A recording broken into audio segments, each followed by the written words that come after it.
गुरु ब्रह्मा गुरु विष्णु गुरुदेवो महेश्वर गुरु साक्षात् परब्रह्मा तस्मै श्री गुरुवे नमः।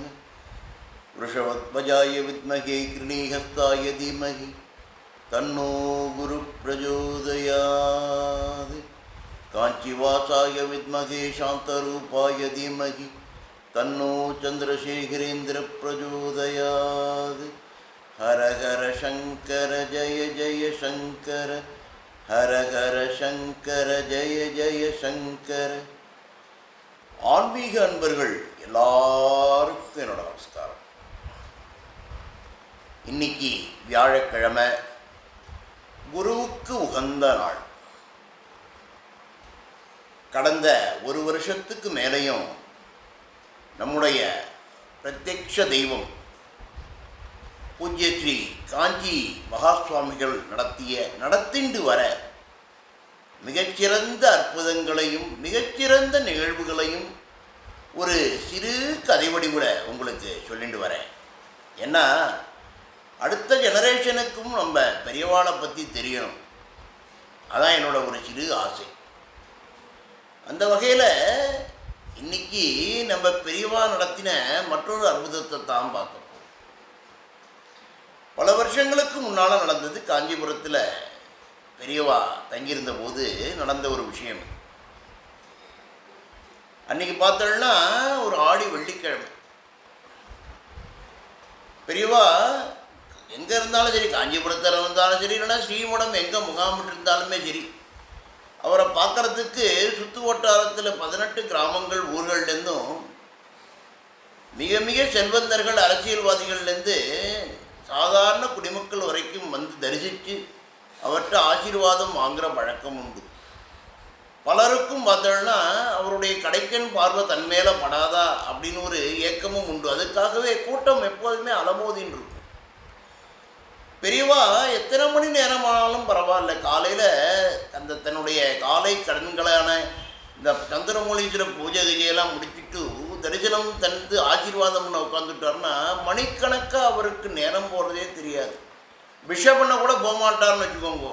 கூட்டம் இருந்ததுன்னா ஆசீர்வாதம் பண்ணிட்டு அப்படியே நேரம் ஓடிடும் அவர்.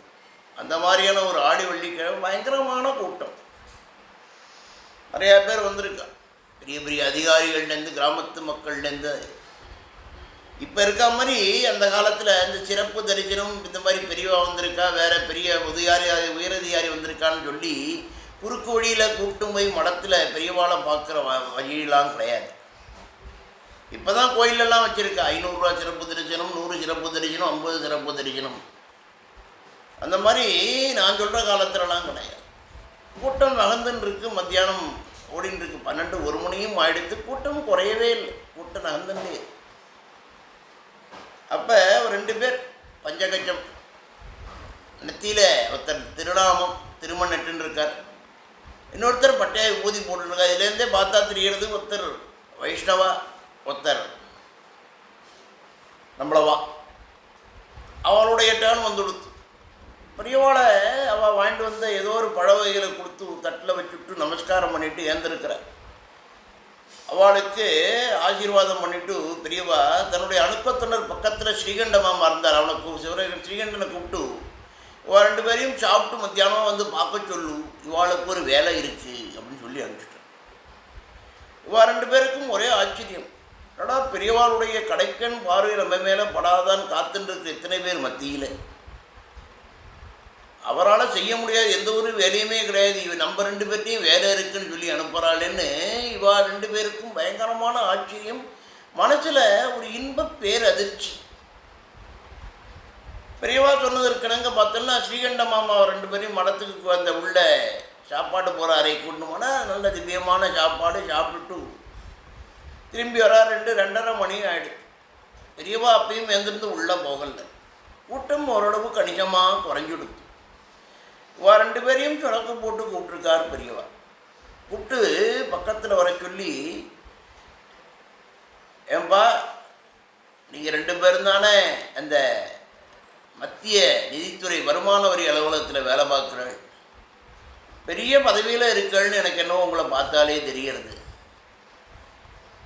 அப்படின்னு பேசிட்டு இருக்கும்போது மனத்துலேருந்து இன்னொரு அணுக்க தொண்டர் ஒரு லெட்டர் எடுத்துன்னு வரார் பெரியவாள்கிட்ட. பெரியவா இந்த மாதிரி ஒரு கடுதாசி வந்திருக்கு ஸ்ரீரங்கம் ஜீயர் சாமிகள்கிட்டதுன்னு, பிரித்து படி அப்படின்னு சொல்கிறார் பெரியவா.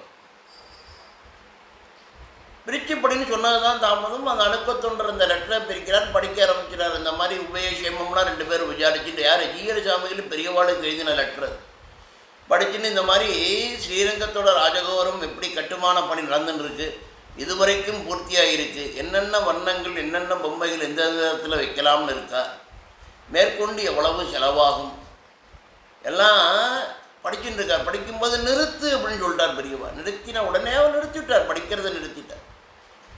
அப்போ அவள் 2 பேரையும் பக்கத்தில் கூப்பிட்டு, யார் இந்த நரசிம்மனையும் இன்னொருத்தர் இருந்தாரே வெங்கட்ராமன் 2 பேர் வந்திருந்தாலே 2 பேரையும் முன்னால் கூப்பிட்டு வரவழைச்சிட்டு, இப்போ மேலே படிக்கிறது தான் உங்களோட வேலை, இதை தான் நீங்கள் செய்யணும் அப்படின்னு சொல்லியிருக்கு. இவளுக்கு என்ன பண்ணுறது, என்ன படிக்க போகிறா, எதுவுமே தெரியாது. படி அப்படிங்கிறார் திருப்பி லெட்டரை. யார் பெரியவா சொல்கிறார். அணுக்க தொண்டர் லெட்டரை படிக்கிறார். மேற்கொண்டு படிக்க ஆரம்பிக்கும்போது இந்த மாதிரி ராஜகோபுரத்துக்கான பணி பாதியில் நிற்கிறது. நிறையா பேர் உபயக்காரர்கள் பணம் கொடுக்கறதுக்கு தயாராக இருக்கிறதாகவும், அது மாதிரி கொடுக்க அந்த நிதிக்கு வருமான வரி விலக்கு அளித்தா நன்னா இருக்கும்னு சொல்லி மத்திய நிதித்துறைக்கு ஜீயர் சுவாமிகள் தான் கடிதம் எழுதியிருக்கிறாகும். அது மத்திய நிதி அமைச்சகத்தில் அப்படி கிடப்பில் போடப்பட்டு ஒன்றுமே செய்யாமல் இருக்குது, இது பெரியவா நீங்கள் தான் தலையிட்டு செஞ்சு கொடுக்கணும் அப்படின்னு எழுதி அந்த லெட்டரை முடிச்சிருந்தா ஜீயர் சாமி. பெரியவா படித்து முடித்தோன்னே 2 பேர்ட்டையும் கேட்டு, நீங்கள் தான் இந்த நிதியமைச்சத்தில் வருமான வரித்துறையோட தானே உயர் பதவியில் இருக்கீர்கள், இது நீங்கள் செஞ்சு கொடுத்தா நன்னா இருக்கும் அப்படின்னு. ஆகட்டும் பெரியவா அப்படின்னு சொல்லி 2 பேரும் கைகூப்பி வணங்கி சாஷ்டாங்கமாக நமஸ்காரம் பண்ணிவிட்டு பிரசாதத்தை வாங்கிக்கிறேன். அது முடிஞ்சு ஒரு வாரத்தில் அந்த நிதியமைச்சகம் ஆர்டர் போட்டு கொடுத்து, அதாவது ஸ்ரீரங்கம் ராஜகோபுரம் கட்டும் பணிக்கு உதவி நிதி அளிப்பவர்கள் எல்லாருக்குமே வருமான வரி விலக்கு அளிக்கப்படுவதாக லெட்டர் வந்தது. அவள் 2 பேருக்கும் பார்த்தோன்னா பயங்கரமான ஒரு ஆச்சரியம். அதாவது மத்திய நிதியமைச்சரையே டைரெக்டாக டெலிஃபோனில் கூப்பிட்டு சொன்னாலே போகும், பெரியவா சொன்னால் கேட்காதவா ஆட்களே கிடையாது. அப்படிங்கிற பட்சத்தில் இவா 2 பேரையும் அதற்கான ஒரு தூண்டுகோலாக தேர்ந்தெடுத்து இவா மூலமாக அந்த ஒரு கைங்கரியத்தை பண்ண வச்சு ராஜகோபுரம் செய்யும் பணிக்கு விதிவிலக்கு, அதாவது நம்மளுடைய வருமான வரி விலக்கு வாங்கி கொடுத்தது மட்டுமல்லாமல் அவள் 2 பேருக்கும் கூட அந்த ராஜகோபுர கைங்கரியத்தில் பங்கு படுறதுக்காக அவளுக்கு எந்த ஒரு நிகழ்ச்சியை ஏற்பாடு செய்யிருக்கு. எவ்வளோ ஒரு பெரிய ஆச்சரியம் பாருங்க. இவா யார் அப்படின்னு பெரியவாளுக்கு எப்படி தெரிஞ்சது, ஜீயர் சாமியோட லெட்ரு வரும்னு எப்படி தெரிஞ்சது, பாதியில் நிறுத்த சொல்லிட்டு அதுக்கு மேலே என்ன எழுதியிருக்காருன்னு இவாளை நிற்க வச்சு படிக்க சொன்னது எப்படி, இது எல்லாமே பெரியவாளுக்கும் அந்த பரமேஸ்வரனுக்கும் தான் வெளிச்சம். இன்னொரு அற்புதம் பாருங்க. அதான் பெரியவாதான் பரமேஸ்வரன், பரமேஸ்வரன் தான் பெரிய முக்காலமும் உணர்ந்தவர் தான் நம்ம மகாபெரியவா. இன்னைக்கு வரைக்கும் கூட அவர் பல அற்புதங்களை நிகழ்த்தின்றார் ஒவ்வொருத்தருடைய வாழ்க்கையிலையும்.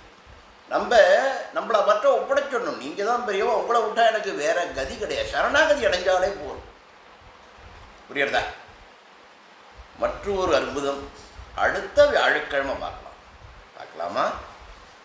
ஹரஹர சங்கர ஜெய ஜெய சங்கர, ஹரஹர சங்கர ஜெய ஜெய சங்கர. எல்லாருக்கும் நமஸ்காரம்.